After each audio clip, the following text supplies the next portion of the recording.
ญาติโยมติ่นจองห้องวัดจุหนุ่มเท่าใจยิงก็ขอน้อมต้อนรับทุกท่านเข้าสู่รายการมรดกธรรมกำเมืองต่างสถานีวิทยุพระพุทธศาสนาแห่งชาติและสังคมคลื่นเพื่อการศึกษาพระพุทธศาสนาและวัฒนธรรมส่งสัญญาณกระจายเสียงจากสถานีวิทยุวัดฝ่ายหินตำบลสุเทพอำเภอเมืองจังหวัดเชียงใหม่สถานีวิทยุวัดหนองกายตำบลสันปะยางอำเภอแม่แตงจังหวัดเชียงใหม่สถานีวิทยุ CM77 วิทยุอินเทอร์เน็ตล้านนาสถานีวิทยุพระพุทธศาสนาจังหวัดเชียงรายสถานีวิทยุคลื่นพระพุทธศาสนาจริยธรรม FM 96 เมกะเฮิรตซ์ตลอดจนวิทยุชุมชนเสียงตามสายหอกระจายข่าวตามวัดตามวาตามหมู่บ้านต่างๆพร้อมกันนี้กราบถวายการต้อนรับ ครูบาอาจารย์ท่านเจ้าภิกขุสงฆ์สามเณรและเจริญพรต้อนรับสาธุชนญาติโยมที่ได้เข้ามาติดตามรับชมรับฟังต่างเฟซบุ๊กไลฟ์ของสถานีมรดกธรรมวัดวังสิงคำของเฟซบุ๊ก104ธรรมะคลายเครียดของวัดฝ่ายหินตลอดจนเฟซบุ๊กของสาธุชนญาติโยม FC แฟนรายการที่ได้เข้ามาติดตามแล้วก็กดแชร์กดไลค์คือกับสมาชิก FC เพื่อนๆในกลุ่ม Facebook ของทุกท่านได้สดับรับฟังกัน จากวันนี้ก็กราบถวายการต้อนรับท่านอาจารย์สิทธิชัยยินทวันโนวัดปันโอนเชียงใหม่เจริญพรต้อนรับคุณโยมมงคลวงร้อย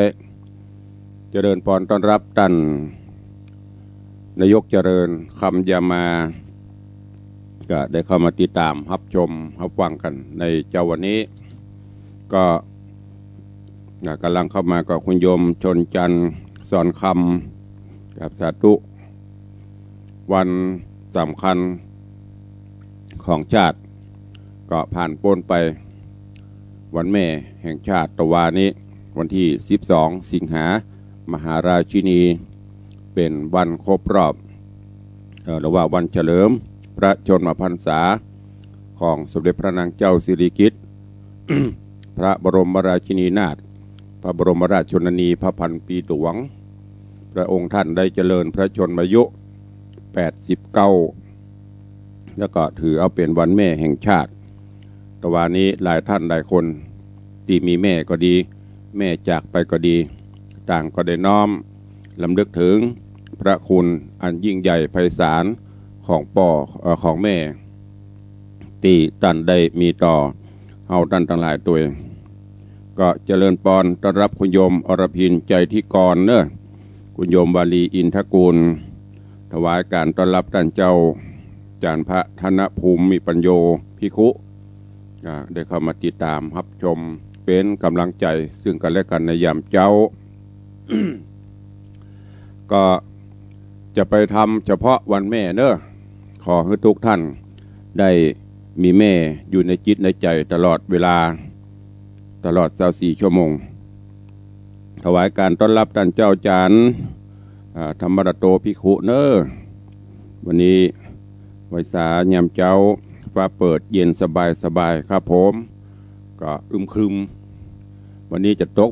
มันลุ้นแต่ว่ามันตกถวายการต้อนรับหลวงพ่อธรรมรโคสถิตเจติยรักษ์ท่านเจ้าคณะตำบลแม่แฝกใหม่เจ้าอาวาสวัดเจดีย์แม่ครัว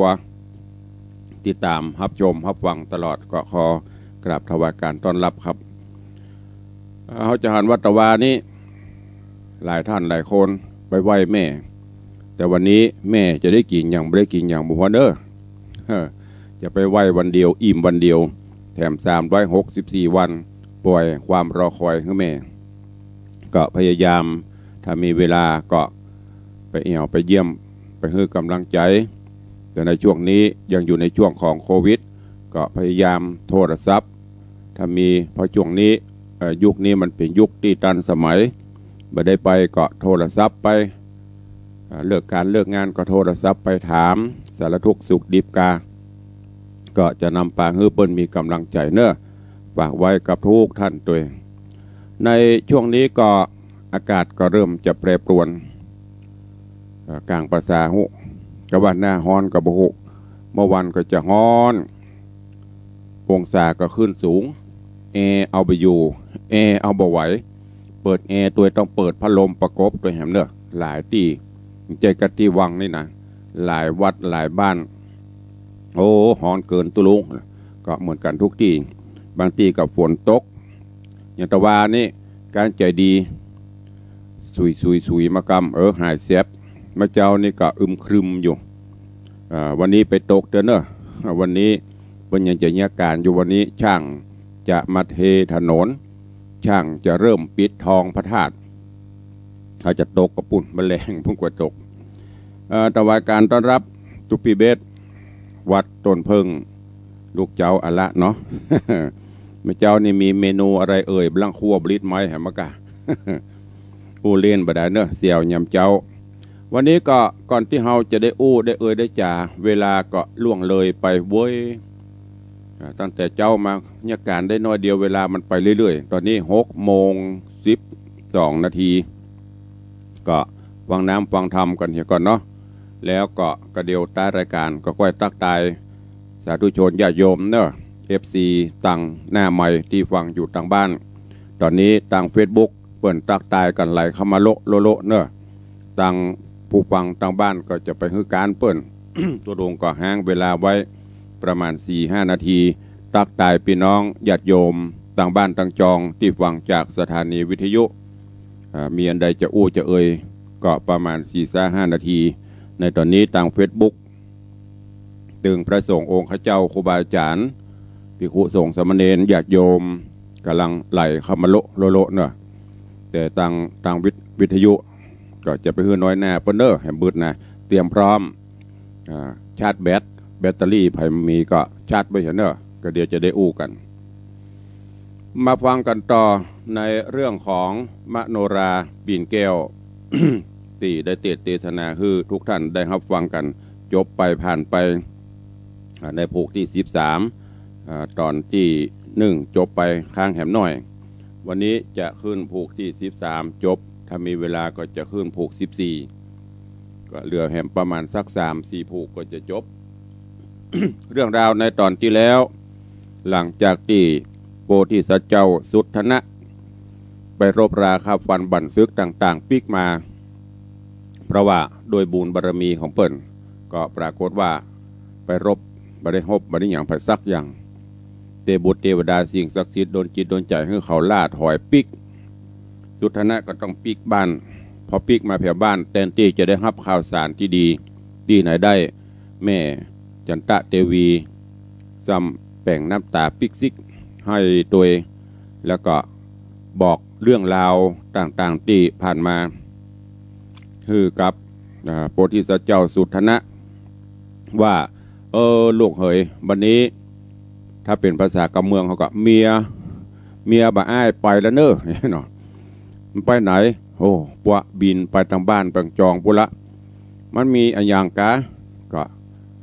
เล่าเรื่องให้กันฟังตั้งแต่ต้นไปจนกระทั่งสุทธนะสลบไปกรรมปิกฟื้นมา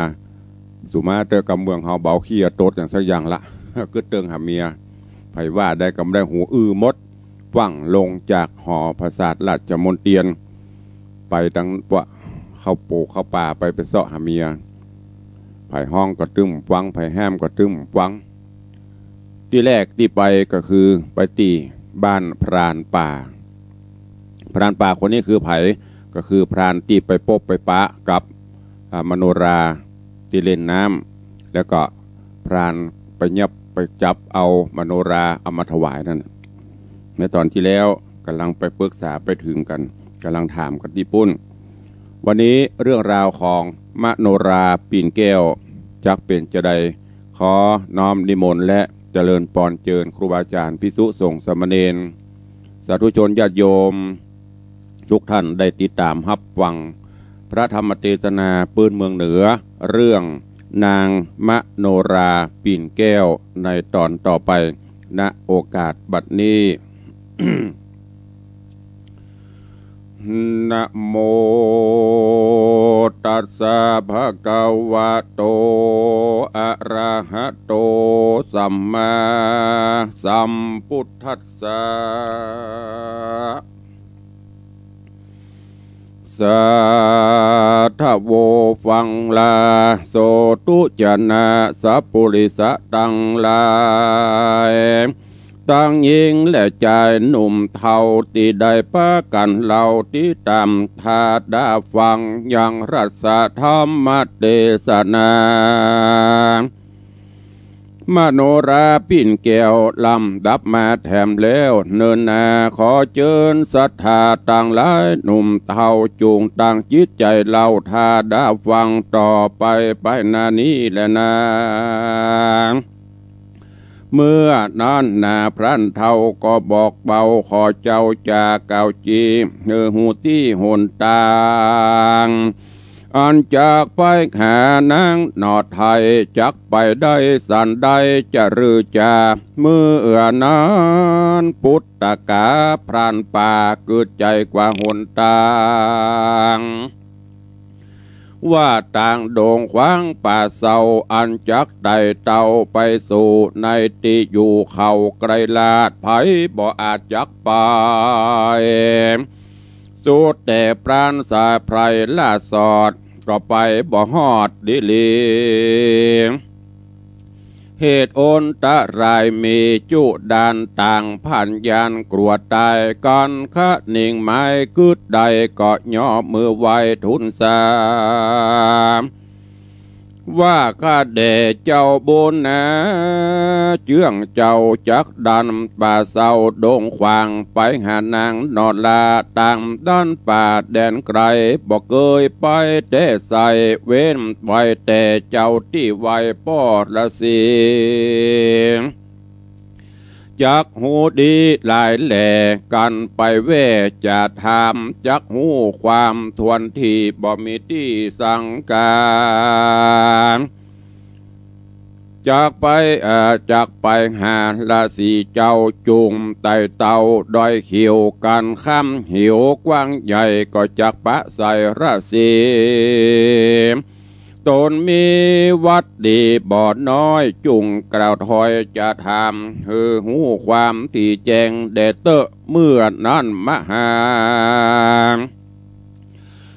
หาสัจเจ้าสุดธนากุมารฟังพรานดงดานกล่าวถอยใจจื่นจ้อยยินดีก็ขอพรานดงรีหนุ่มเนาได้ไปส่งเจ้าไปสู่ในที่อยู่ตาปะสามพรานดงหนาบ่อจะก็ออกก่อนหน้านำต่างป้าหน่อหอความไต่เต่าดันป่าเศร้าด้วยสูงดังจากกุงเมฆฟ้าเจ้าหนอดลาจอมไตเลวพอห่อใจที่อยู่ไกลสุดกูสายตาหันพังกาภาษาใส่วาดเจียงคานหันปราสาทสูงใหญ่หันตั้งไตมกาหันทัดลาดน้ำแม่ไหลมาแต่ดงตันมาหอมกันใหญ่กว้างดูอาจอังสุดตาดหนอพุทธาหยอดซอยเกิดข้าขอในใจว่าเป็นสันได้กูนี้พรากจากที่ไกลโหนละยังตนพ่อแม่อันเท่าแก่จะราฮืออยู่พังกาภาศาสตร์ละอำมาเตรียมใจตั้งเสนาในมวลหมู่เข้ามาสู่ดงน้ำ เพื่อสะแหวงหายอดซอยอันเป็นกู้หอยเตวีตุกเครื่องขีเอาไม่จักว่าเฮานี้ใบก็ว่าเป็นไม้จักว่าเฮาตายก็หากว่าตายตั้งเป็นบ่ตันเหม็นตันเน่าหนอพระเจ้าน้อยนาดขนิ่งขวาถึงตนว่าเฮาได้ทารนนี้ใส่ตุกเอาไม้เครื่องขี่ย้อนเมียหนีพรักนาตุกในโลกลาสงสารบ่มีได้ป่านาเพียบได้เต้าเมียไทยหนีจากลาละพระไก่ตัวและนาภิกขเวดุราภิกขุตั้งหลายตนอันเป็นสายอริยญาติละเสียงขาดตัณหาในอดีตาล่วงแล้วเฮาพระตนเกี่ยวทะรงญาณสร้างสมปานแต่ไทยเตียวโลกไทยโลกาได้เครื่องกาไม่เอาเป็นเต้าเจ้าสะบวยเมืองยะสะเรืององค์อาจมีโยอัมมาโยธาอยู่อาสาแวดเฝ้าบ่โศกเศร้าการได้จุมนางในแวดล้อมแห่นแห่ออมเป็นปริวารได้สำร้านคำเจ้าบ่โศกเศร้าเครื่องเคียงของกินมีจุสิ่งระสะยิ่งหลายอันนำมาปั่นยื่นตอนบ่เดือดห้อนสันใดจักไปไหนนั่นใส่ก็ได้ปะก็ไปได้นานามขี่สีวิกายคำไปสู่เถิงที่อยู่บาดเดียวตันหาเหลวจ่องกองเกาะกลุ่มนองหัวใจฮือหลงไหลต่ำจ้าย้อนกามกุลแห่นั่นเราหากเป็นเก้าหนอป้าไปได้เครื่องใจบ่น้อยตุกจ่องหอยโดยมาและนาตัดสมา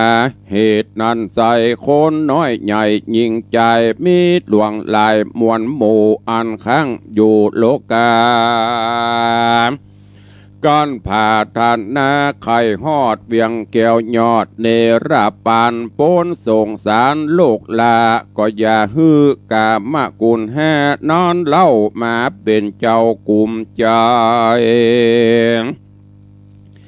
จากจ้องไปตั้งบาปอันกระยาบจุประการมันฮือตันอย่าขาดอย่าประมาทศีลธรรมเว้นต่างดำเอาไปจักป่าหืดใดสุขีสวดสดีคำเจ้าบ่โศกเศร้าการใดกันกระไกรละพรากตายเสียจากเมืองโคนก็ย่อมเอาโตโหนไปเกิดในห้องฟ้าเลิศคงสวรรค์ภาละบุญตันเกกราก็ไปหอดจันฟ้าเนตรละปานบ่อยาจะเล่นนาสาธุจะนาเลยจุงฟังเกยไปนะตะโตมหาสัตโตอันว่ามหาสัตเจ้ากันกับพรานป่าเศร้าเตียวโหนดันไพรสนบ่จอดต่อเต้ารอดสาลา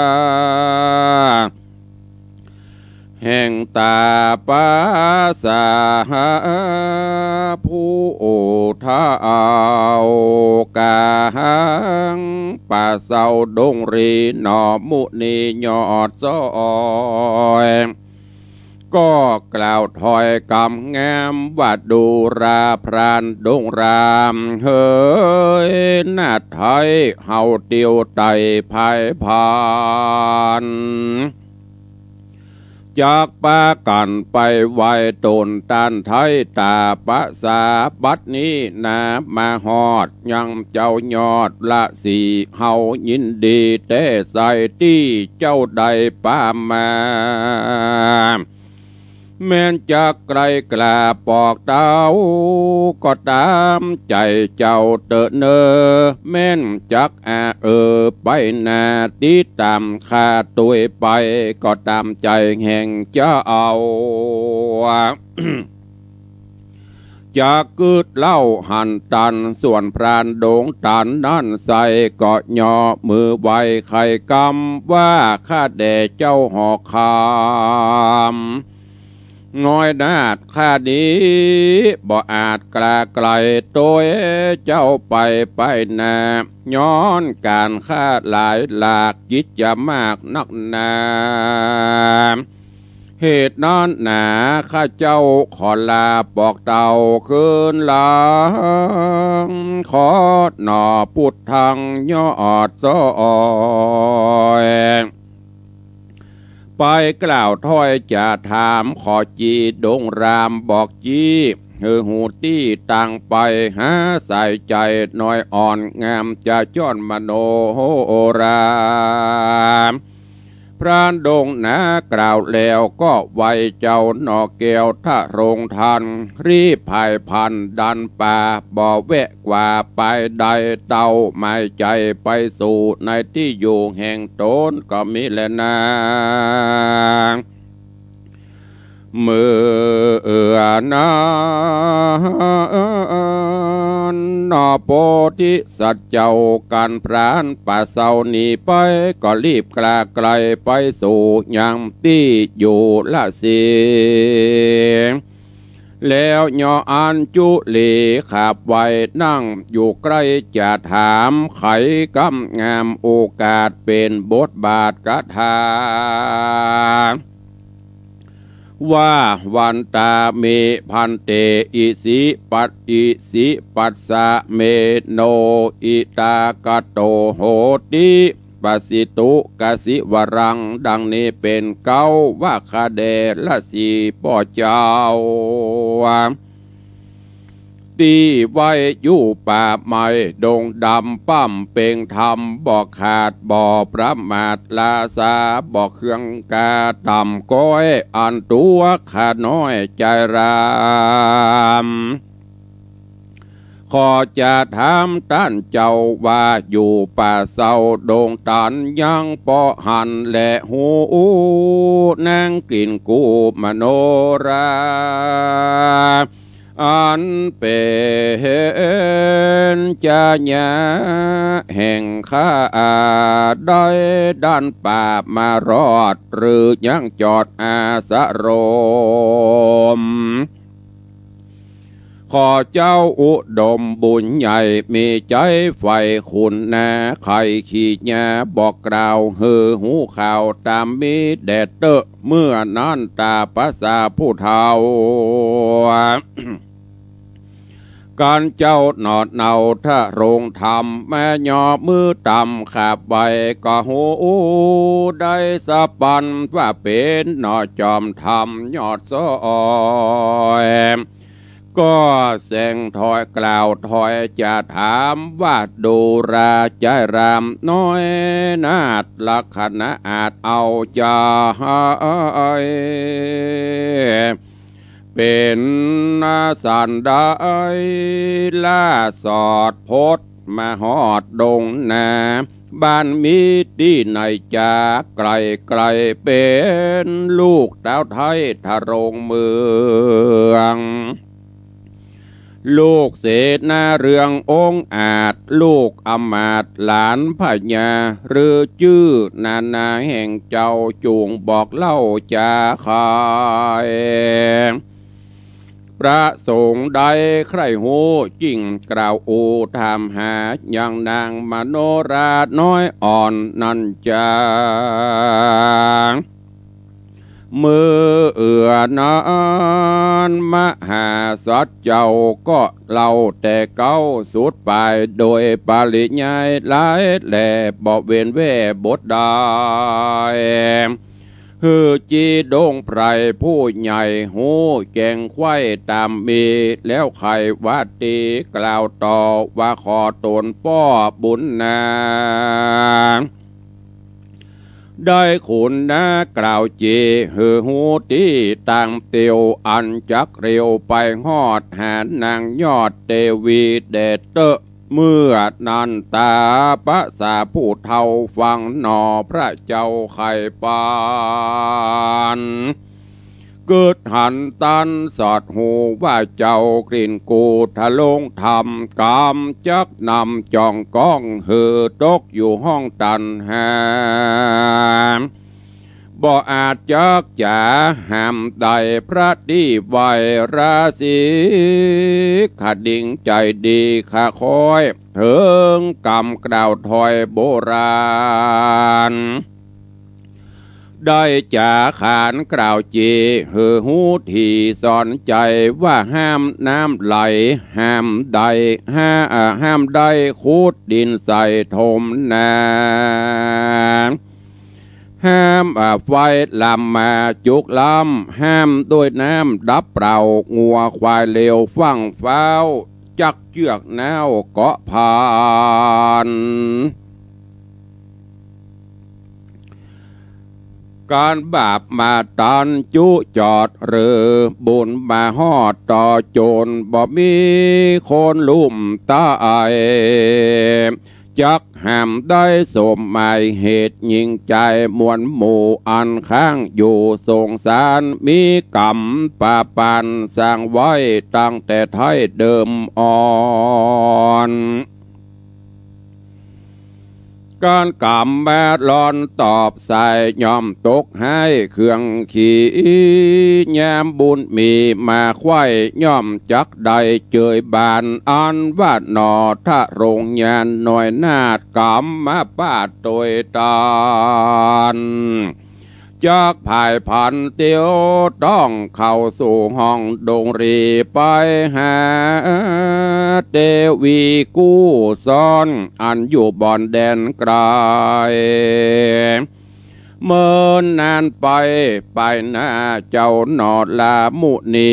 การกรรมนี้เสียงขอดบุญมาลอดต่อตาจากสุกนำหนาจื่นยาวอยู่เป็นเต้าสะเวยสีในปุรีเมืองกวางจุมไพรอ่างเจยบานสุกสำราญค่ำเจ้าบ่โศกเศร้าการได้เจ้าสินใส่กึดแล้วใจผ่องแผ้วยินดีก็ไขว่าดีบอกเล่าตั้งแต่เก้าสุดปลายฮืดหนอบุญภายที่ไวได้หูแจงไข่ตามมีแล้วไขว่าดีบอกกล่าวหือหูข่าวเหงาไปว่าดูรัดหนอห่อใจเฮ้ยหนุ่มน่าเอาอันว่าเมียเจ้าชื่อว่ามโนรา เมื่อ7 วันมาล่วงแล้วนางหนอแก้วกลิ่นกูได้มาสู่ศาลานางก็มาจ่าสั่งไว้มีบ่ไรหลายประการว่าการเจ้ากูแม่นหนอดลามาลอดป่าดงเขียวจุงปอกเดี่ยวขึ้นสู่ในที่อยู่เวียงใจอย่ามีใจไต่เต้าดันป่าเศร้าดงนาไปหามโนราอ่อนดอยอันกำจ่องหอยราวีจิงจักหนีไปนาหนต่างป่ายากล้ำเป็นเถื่อนทำโดองดานโจมยักษ์มันหยาบจ้าตั้งสัตว์ป่าเสือมีราชสีแรดโซล่าสอดอยู่ยามวันจีดงตันผู้เท่าเอากำนอนเนามโนรามาไข่จ้ากล่าวถอยหือเจ้ายอดซอยหมุนีได้หูดีเสียงควายบ่เวนไว้สักอันก็มิงหันเล็ดนา ต่างสู้ตัวในกาลนอนนามหาสัจเจ้าฟังคำบอกเล่าปอดละสีก็หูดีที่ถอยว่าเมียยอดซอยของตนดันภัยสนแม่สู่ในที่อยู่จีพรายเฮาจักไปนาไปหาแว่นฟ้ามโนราหรือจักไกลกราคืนสู่ในที่อยู่ปุรีสันได้ดีนั่นใส่เจ้าหนอไทยห่อใจยังน้ำใจตัวเก่าว่าจักปอกเต้าคืนหลังไปหายังพ่อแม่อันอยู่แก่หอจันหรือจักพายพันเตียวไตดันป่าใหญ่ดงนาไปหาจาญาเมียมิงอันหักยิ่งสะเมอใจหนอหอใจน้อยนาดยังตัดบ่ขาดเวรกรรมก็มาหย่อมือตำก้มกล่าวไว้ซึ่งเจ้าระสีแล้วไขวัดดีกล่าวถอยว่าข้าแด่เจ้ายอดซอยสินสายข้ายังมีใจบอดแล้วกับนางเกี่ยวมโนราเหตุนั้นหนาตัวข้าจะขอบายนาไปสู่ในที่อยู่ดงรีไปหามเตวีนอดเนาบุญป่าเศร้าดงดำตามกำดำแต่ไทยอันสร้างไว้เดิมอ่อนและนา ตาได้กาลานอนใส่พระที่ใบละสีฟังหนอมุนียอดซอยมากล่าวถอยไข่ปันว่าจักไผ่พันสอดไปหายังยอดเตวีจีดงรีผู้เฒ่าก็บอกเราจะขาว่าการเจ้าจักไปนาบุญป่าดงนาจงเอาวัดหาเครื่องใจอันเมียเจ้าฝากไว้หลายวันจีดงตันกล่าวแล้วก็ฮือเจ้าหนอแก้วพุทธาคดเข้ามาที่ไกลแล้วพระละสีเจ้าพระที่ใบละสีก็เอายาดีติบเตดแหวนวิเศษเหลืองแสงผ้ากำปนแดงบอดเศร้ายื่นเฮอเจ้าทะลงทำส่วนนอหอคำที่ใบก็หูได้ดังมาว่าของตั้งหลายนี้เล่าเป็นของหนอดเนามโนราเจ้าก็โศกาต่ำก้อยน้ำตาย้อยลำลายย้อนอะไรฮักขอดแหดนางยอดเตวีแล้วไขวัดตีร่ำถอยมีบทน้อยลายประการว่าโอยนอ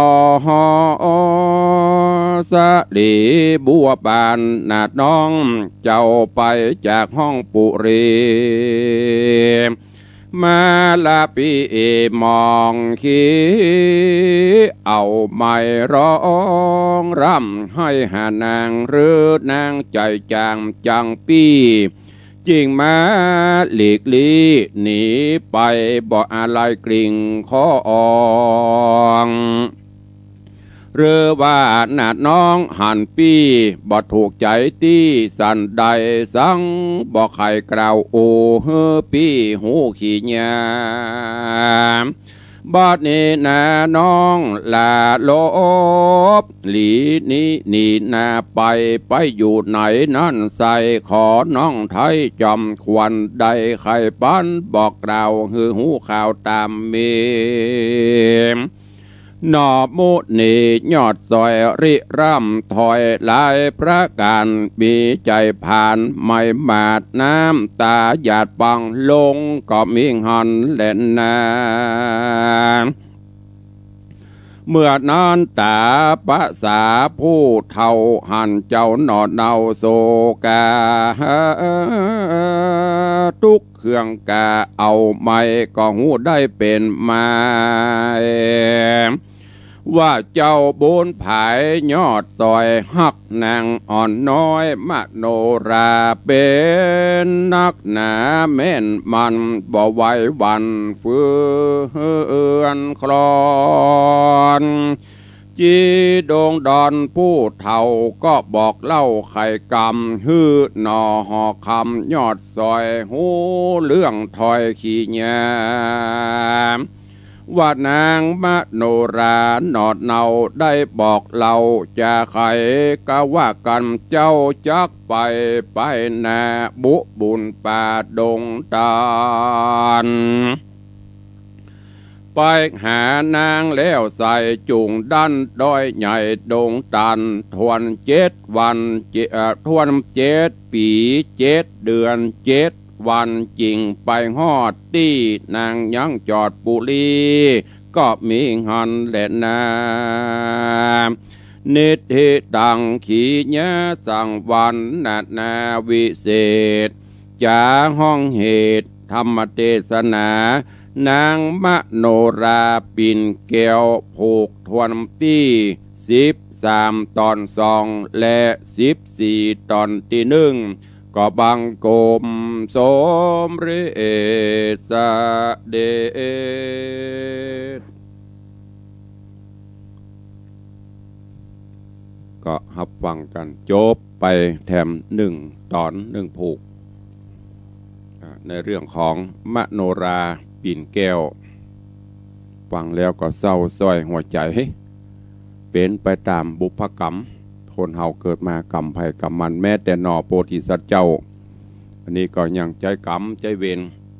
เพราะได้หมกมุ่นหรือว่าได้ถูกกรรมมาจนโดยเฉพาะกามมตัณหาตอนนี้หน้ามืดตามัวเมียหนีไปบ้านไปจองก็ออกดันโดนเสาะหาดันแรกก็คือไปถามพรานป่าก็บอกว่าโอ้บอกหัวเนอเอาไปส่งไปถวายเงินละตอนนี้ไปที่ไหนหัวเนอก็เลยบอกถ้าใครหูลองไปถามป่อฤาษีพรานก็นำปลาเอา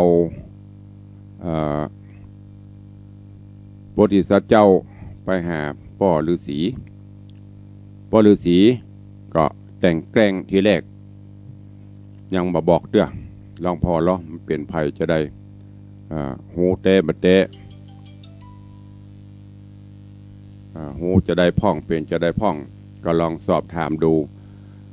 ถามไปทำมาปรากฏว่าหูว่าเป็นโพธิสัตว์เจ้าแต่โลก็เลยจ๋าบอกเรื่องราวต่างๆฮือจนกระทั่งหูแน่ว่าจะได้อันโพธิสัตว์เจ้าก็คงบละความเพียรพยายามเมื่อเป็นเช่นนี้ก็เลยบอกว่ามโนรามาที่นี่จากนั้นก็ได้สั่งอย่างต่างๆนานาไว้โพธิสัตว์เจ้าสุทธนะก็ฮู้ว่าโอ้เมียเฮามานี่แต่ลูกแล้วก็สั่งไว้ว่าโอ้บัดทับไปหาเนอเพราะว่าหนทางมันไกลถ้าไปเนี่ยมันจะต้องอันตรายหลายสิ่งหลายประการตอนนั้นพอได้ยินพ่อฤาษีบอกจะหยุดคิดไปคำว่าจะเนี่ยจะได้จะปิกก็ว่าจะไปต่อดีจากนั้นก็ขึ้นมามันคงจะเป็นกรรมเป็นเวรของเราไปตัดสินใจจะไปพอจะไปก็ถามพ่อฤาษีว่าวิธีการไปนั้นจะเนี่ยจะได้ไปทางใดพ่องพ่อฤาษีก็ฮู้ว่าโพธิสัตว์เจ้าบรรละความเพียรพยายามดูนี่ แล้วก็แหมอย่างหนึ่งซองหูเลียงหันว่ามันเป็นกรรมของเปิ้นก็เลยบอกหนต่างบอกเรื่องราวต่างๆที่มโนราได้บอกได้กล่าวไว้แล้วพ่อฤาษียังบอกว่าโอ้ท่านจะไปนี่นะ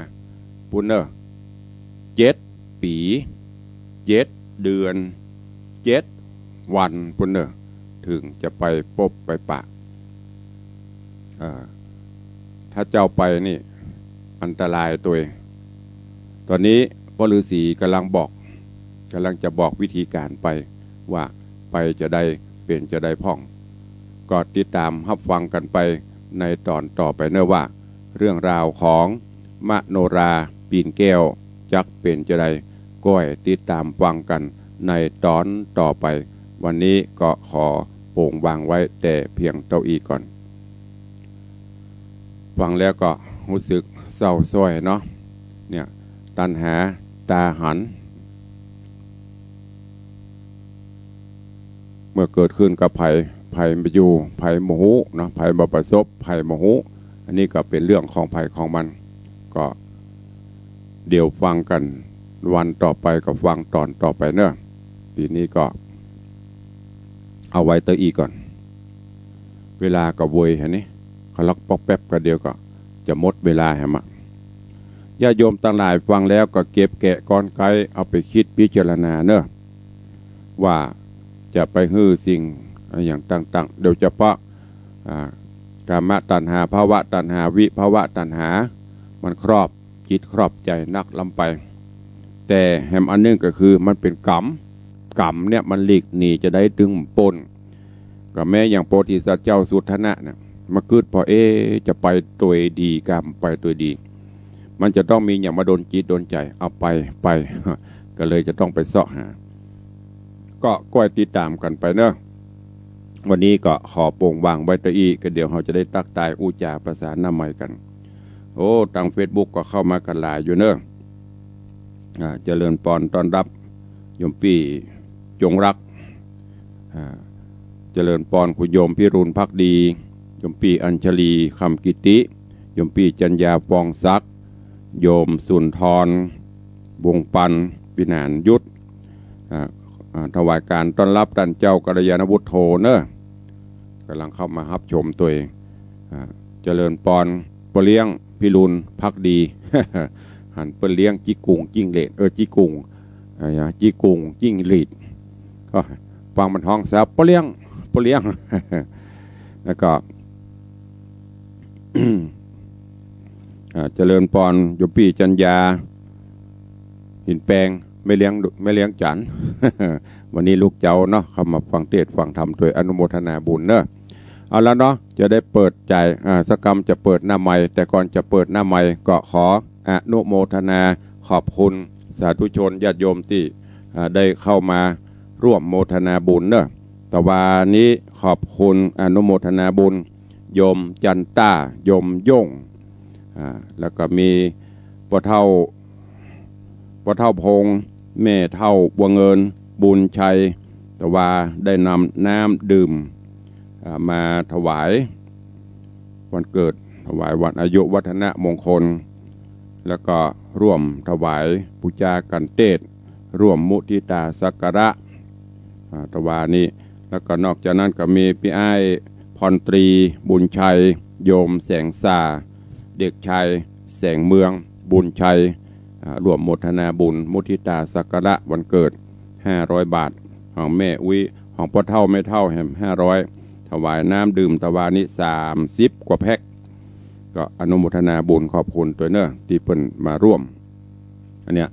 แม่เฒ่าพ่อเฒ่ามาตึงมากุปีนะ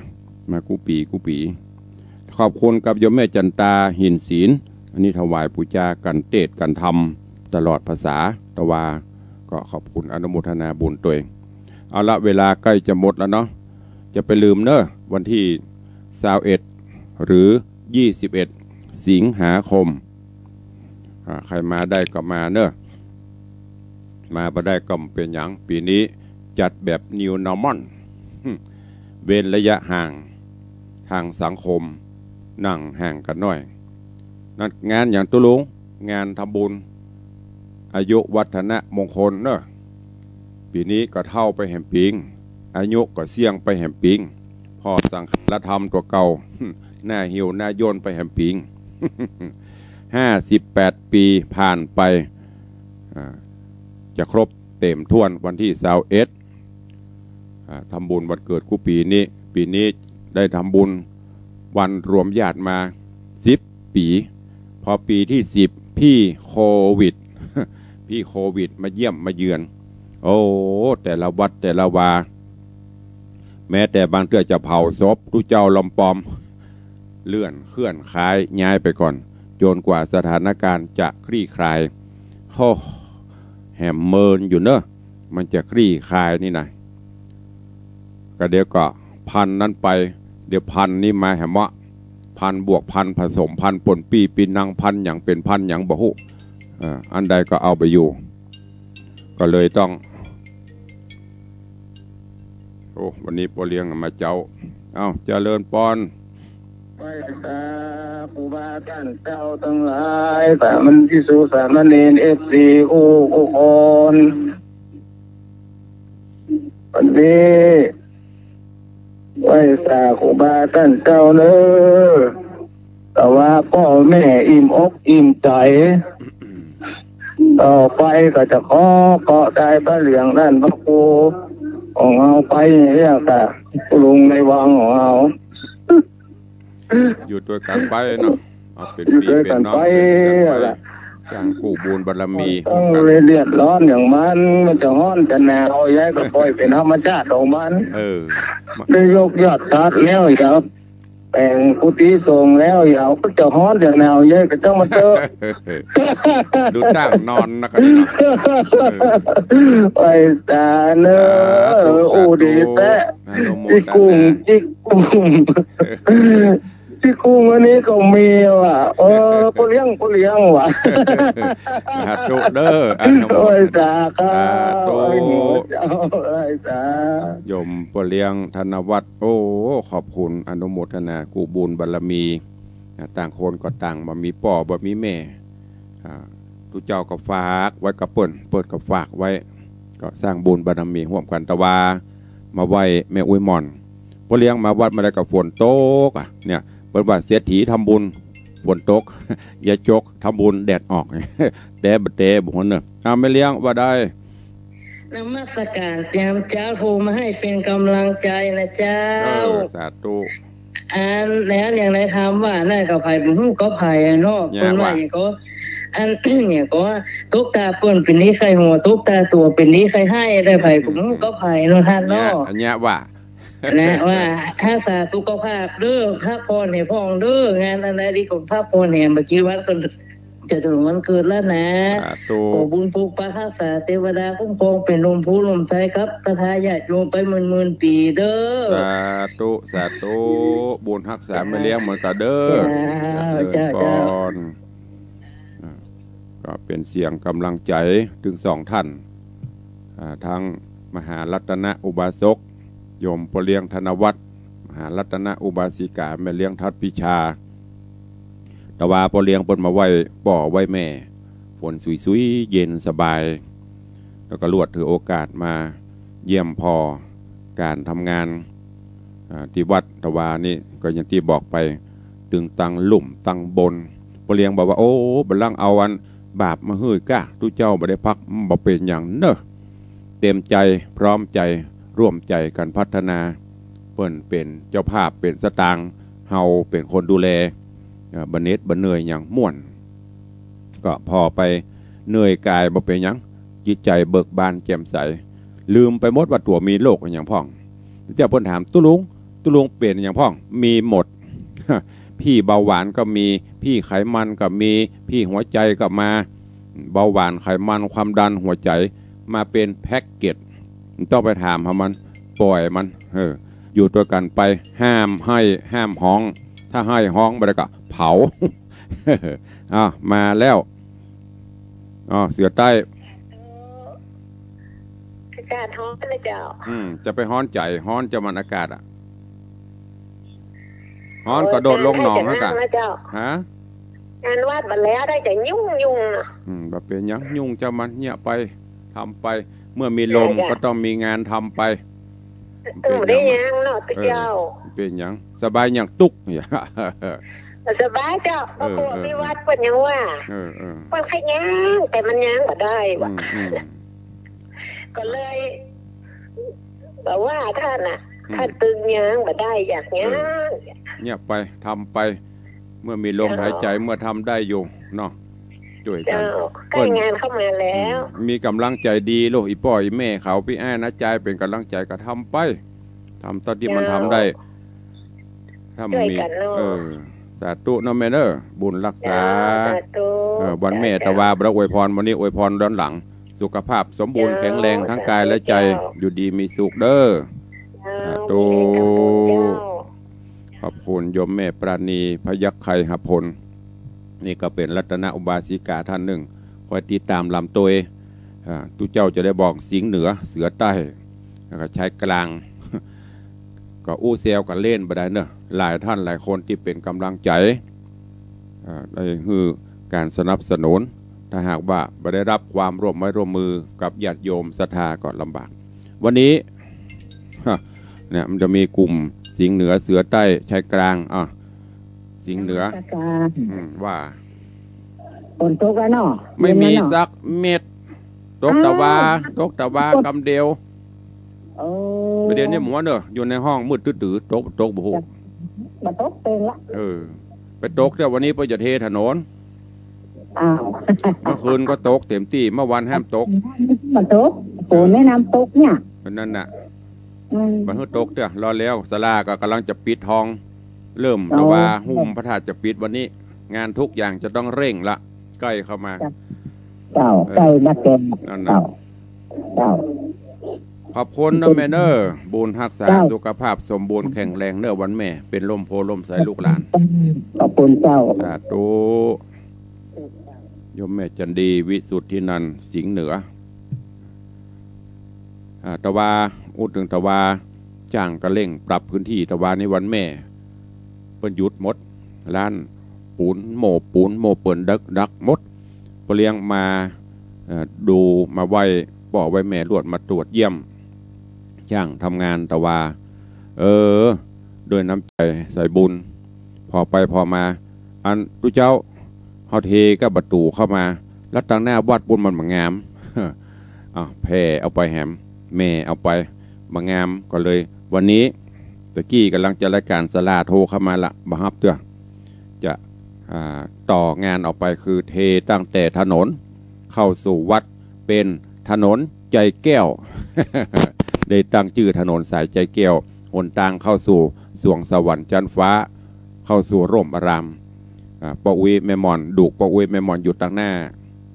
จะได้ชื่นอกชื่นใจได้หันตัวลูกทำบุญอุทิศฮือ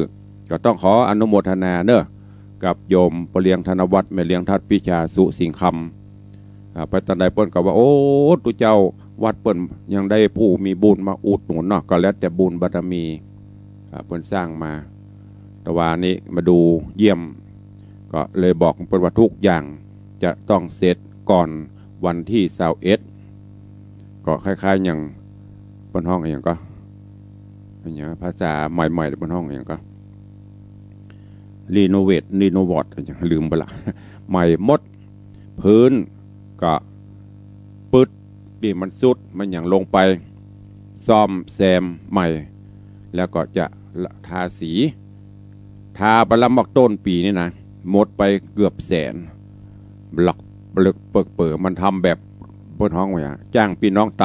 มาทำรายวันทำแบบรวดเร็วมันไม่ได้มาตรฐานตอนนี้ช่างจะทำใหม่ฉีดล้างทำความสะอาดแล้วก็ลงสีถึงใหม่หมดที่เบื้องต้นนั่นใช้งบประมาณอยู่200,000แต่จะต่อไปตั้งหน้านี่ตะไดกับบูดวันนี้จะติดต่อถามเปิ้นเลี้ยงว่าบอกตะไดจะมาเตอะแปลงไปก็เดี๋ยวจะได้กินแหน่งบรรลุนเหมาะตั้งในงามตั้งนอกบางงามก็ต้องขอก็ขออนุโมทนาบุญตัวเนอะก็ใครว่างเว้นก็มาเยี่ยมมาชมมาเอี่ยวเพราะโอ้วัดวาอารามแปลงม่วนกับพี่โควิดเนี่ยมาตะได้มาแต่บ่ต้องกลัว แต่ว่าเพิ่นก็มากันจะหลายอยู่ทยอยกันมาขอบคุณทุกท่านตัววันนี้เวลาหมดเวลาแล้วเนาะอู้ไปเพลินไปขอนำรายการจากญาติโยมไปก่อนเด้อก็ถึงแม้จะเหน็ดเหนื่อยร่างกายบ่เป็นหยังกำลังใจญาติโยมอย่างยามเจ้าเนี่ยวันนี้ตื่นมา3:45 นาที หลวดลุกเลยส่งน้ำส่งท่าทำกิจต่างๆก็ดูมาเตะทำให้ญาติโยมฟังกึดฮอดกึดเติงหา